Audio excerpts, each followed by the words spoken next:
Malakay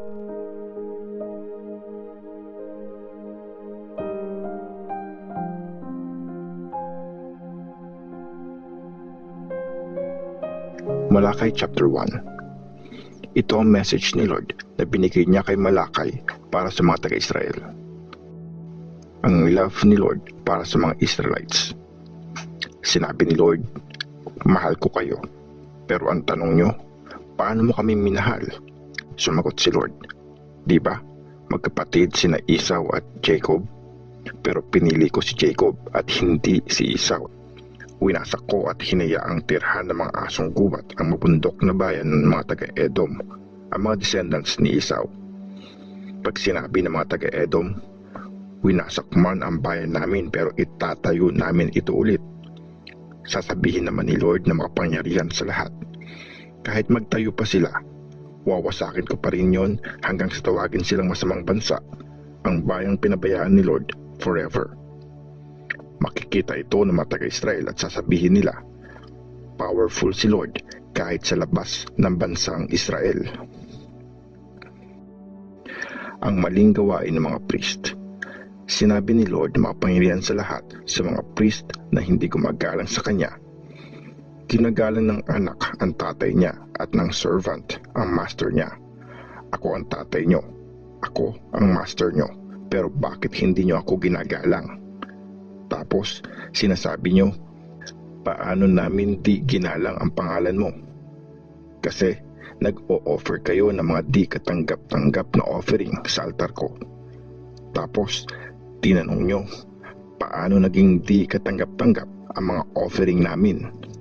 Kasi inisip nyo na okay lang na bastusin ang altar ni Lord. Pag nag-offer kayo ng mga hayop na bulag, pilay, o di kaya may sakit, di ba? Masama yun. Try nyong ibigay ang mga yan sa governor. Matutuwa kaya siya at pagbibigyan kayo sa hiling nyo? Tanong ni Lord na makapangyarihan sa lahat. Ngayon, try nyong humingi ng awa sa Diyos sa ganyang mga offerings. Tingin nyo ba pagbibigay niya kayo? Tanong ni Lord na makapangyarihan sa lahat. Siyempre hindi ang isasagot niya. Mabuti pang isara nyo na lang ang mga pinto ng temple para di na kayo mag-aksaya pa ng panahon sa pagsisindi ng walang kwentang apoy sa altar ko. Hindi ako natutuwa sa inyo at hindi ko tatanggapin ang mga offerings nyo. Mula sa pagsikat ng araw hanggang sa paglubok nito, ang pangalan ko ay ginagalang ng lahat ng mga bansa. At sa bawat lugar, insenso at mga offering na katanggap-tanggap ang ino-offer sa akin dahil dakila ang pangalan ko. Sabi ni Lord na makapangyarihan sa lahat. Pero hindi nyo ako ginagalang pag sinasabi nyong walang mahalaga ang altar ko at pag nag-o-offer kayo ng mga pagkain na di katanggap-tanggap. Sinasabi nyo, sawang-sawa na kami sa ganito at minamalit nyo pa ako. Mga hayop na ninakaw o kaya pilay at may sakit ang dinadala nyo bilang mga offering. Sa tingin nyo ba, tatanggapin ko ang mga yon? Sumpain ang mandarayang nag-promise na mag-o-offer ng malusog na lalaking hayop mula sa mga alaga niya. Tapos may defect naman pala ang ino-offer niya. Ako ang dakilang hari at ginagalang ako ng mga bansa. Sabi ni Lord na makapangyarihan sa lahat. Malakay chapter 2. Sinabi ni Lord na makapangyarihan sa lahat sa mga priest. Makinig kayo, para sa inyo ang utos na ito. Igalang niyo ako sa lahat ng mga ginagawa niyo. Pag di kayo nakinig at pinaliwalaan niyo ito, susumpain ko kayo pati na ang mga blessings niyo. Sa totoo lang, sinumpa ko na talaga ang mga yon kasi binabaliwala niyo ang utos ko. Paparusahan ko ang mga descendants niyo.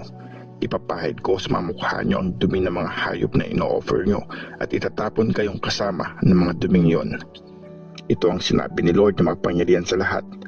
Kaya malalaman nyo na binigay ko ang utos na ito para magpatuloy ang kasunduan ko sa mga priest, ang mga descendants ni Levi. Sa kasunduang yon, nag-promise ako na bibigyan ko si Levi ng masaganang buhay. Binigay ko nga ang mga yon sa kanya para igalang niya ako. Ginalang niya ako at kintakutan. Tinuro niya sa mga tao kung ano ang tama at hindi ang mali. Sinunod niya ako at namuhay siya ng tapat. Tapos, nilig pa niya ang mga tao na itigil ang paggawa nila ng masama.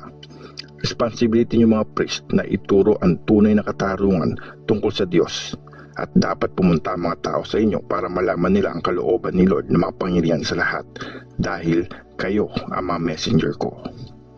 Pero tumalikod kayo sa akin. Ang mga turo nyo ang nag-lead sa mga tao para gumawa ng masama. Sinira nyo ang kasunduan namin ng ancestor nyong si Levi. Kaya hahayaan kong bastusin at magalit ang mga tao sa inyo, kasi hindi naman kayo sumusunod sa akin at unfair kayo sa pagtrato sa kanila, sabi ni Lord na makapangyarihan sa lahat. Ang nasirang kasunduan. Di ba? Iisa lang ang tatay nating lahat, ang Diyos na nag-create sa atin. Kung ganon, bakit hindi tayo naging faithful sa mga promises natin sa isa't isa, at bakit hindi natin sinusunod ang kasunduan ng Diyos sa mga ancestors natin? Hindi naging faithful ang mga taga-Judah sa kanilang promise sa Diyos, at gumawa sila ng matinding kasalanan sa Jerusalem at sa buong Israel. Binastos nila ang temple na minamahal ni Lord na mag-asawa sila ng mga babaeng nag-worship sa mga Diyos-Diyosan. Tanggalin sana ni Lord mula sa pamilya ni Jacob ang taong gumawa nito, at hindi na siya isama pa sa pag-offer kay Lord na mapangyarihan sa lahat. Isa pa ito sa mga ginagawa nyo. Pinupuno nyo ng luha ang altar ni Lord. Umiiyak kayo ng umiiyak kasi hindi siya natutuwa, at nire-reject niya ang mga offering nyo sa kanya. Tinatanong nyo, bakit hindi natutuwa si Lord at inire-reject ang mga ito? Nire-reject ni Lord ang mga offering nyo kasi nakita niyang hindi kayo tapat sa asawang pinakasalan nyo nung kabataan nyo. Nag-promise kayo sa Diyos na magiging tapat sa kasunduan nyo sa asawa nyo, pero sinira nyo ang pangakong yun. Diba? Pinag-isa kayo ng Diyos sa katawan at espiritu. Diba? Ang purpose niya ay magkaroon kayo ng mga anak na makadiyos. Kaya maging faithful kayo sa babaeng pinakasalan nyo nung kabataan nyo. Galit ako sa divorce, sabi ni Lord, ang Diyos ng Israel. Galit ako sa taong malupit sa asawa niya. Kaya maging faithful kayo sa asawa nyo, sabi ni Lord na makapangyarihan sa lahat. Sawang-sawa na si Lord sa mga sinasabi nyo, pero tinatanong nyo, bakit siya nagsasawa? Kasi sinasabi nyo ang gumagawa ng masama ay mabuti sa paningin ni Lord. Natutuwa siya doon, o pag nagtatanong kayo, nasaan ang Diyos ng katarungan? Malakay chapter 3. Sinabi ni Lord na mapangyarihan sa lahat, makinig kayo. Ipapadala ko ang messenger ko para i-prepare ang dadaanan ko. Tapos, bilang darating sa temple ang Lord na hinahanap nyo, oo, darating ang hinihintay nyong messenger ng kasunduan. Pero sino makakatagal sa araw ng pagdating niya? Sino ang makakasurvive pag nagpakita na siya? Para siyang apoy na nagpupurify ng metal at parang matapang na sabon. Darating ang messenger para mag-judge, na tulad ng tao nagpapakintab at nagpupurify ng silver, gaya ng isang metal worker na nagpupurify ng silver at gold. I-purify ng messenger ang mga descendants ni Levi hanggang magbigay sila ng nararapat na mga offerings kay Lord. Tapos, matutuwa si Lord sa mga offerings ng mga taga-Judah at Jerusalem, gaya nung dati. Sinabi pa ni Lord na makapangyarihan sa lahat, darating ako para mag-judge sa inyo. Hatulan ko agad ang mga mangkukulam, mga nangangaliwa, mga sinungaling na witness, mga nandadaya sa sweldo ng mga workers nila, mga nanamantala sa mga byuda, mga ulila at mga dayuhan, at ang mga walang galang sa akin. Ang pagbibigay ng tithes. Ako si Lord, hindi ako nagbabago. At kayo mga anak ni Jacob ay hindi pa rin nagbabago, gaya ng ginawa ng mga ancestors nyo. Hindi nyo sinunod ang mga utos ko. Bumalik kayo sa akin at babalik ako sa inyo. Pero sinasabi nyo, paano kami babalik? Tanong ko, tama ba na pagnakawan ang Diyos? Hindi, pero ninanakawan nyo ako. Tapos tinatanong nyo, paano ka namin ninanakawan? Sa hindi nyo pagbibigay ng tithes at mga offerings, nasa ilalim na ng sumpa ang buong bansa nyo, kasi kayong lahat ay pinagnanakawan nyo ako. Dalhin nyo ng buong buo sa temple ang mga tithes nyo para magkaroon ng pagkain sa temple ko. Ako si Lord na makapangyarihan sa lahat. Subukan nyo ako. Gawin nyo ito at bubuksan ko ang mga bintana ng langit at ibubuhos ko sa inyo ang umaapaw na blessings. Hindi ko hahayaang sirain ng mga insekto ang mga pananim nyo, kaya mamumunga ng marami ang mga ubasan nyo. Tapos sasabihin ng lahat ng mga bansa na blessed kayo kasi magandang manirahan sa lupain nyo. Ito ang sinabi ni Lord na mapangyarihan sa lahat. Ang reward para sa mga faithful.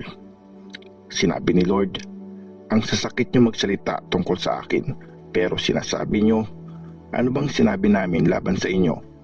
Ito ang sinabi nyo, useless ang mag-serve sa Diyos.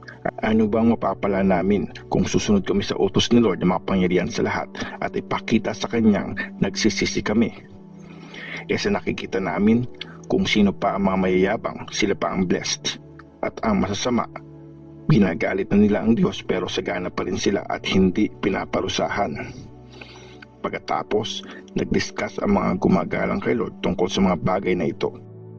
Narinig ito ni Lord, kaya isang libro na magpapaalala sa event na ito ang ginawa at pinasulat dito ang mga pangalan ng mga gumagalang kay Lord.